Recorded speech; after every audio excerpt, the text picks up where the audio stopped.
Tinodo na ng piston ng kilos protesta simula kahapon bilang pagtutol sa PUV Modernization Program.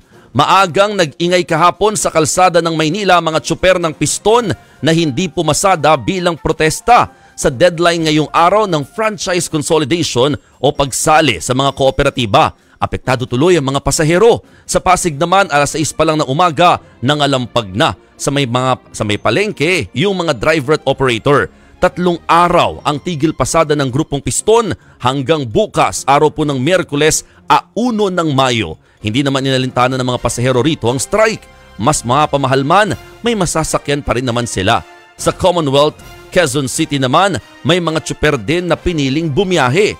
Maraming tsuper din sa monumento ang bumiyahe at hindi sumama sa strike. Sinikap kasi ng mga operators nila na maipakonsolidate ang kanilang mga unit bago ang April 30 deadline.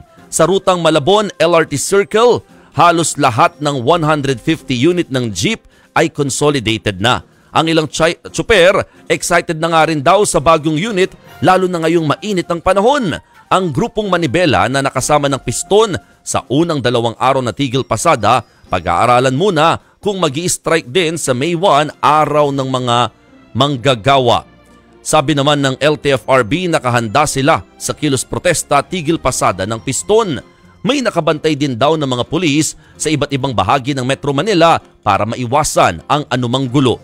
Wala rin daw silang nakitang kakulangan sa pampublikong sasakyan, partikular na sa mga jeepney.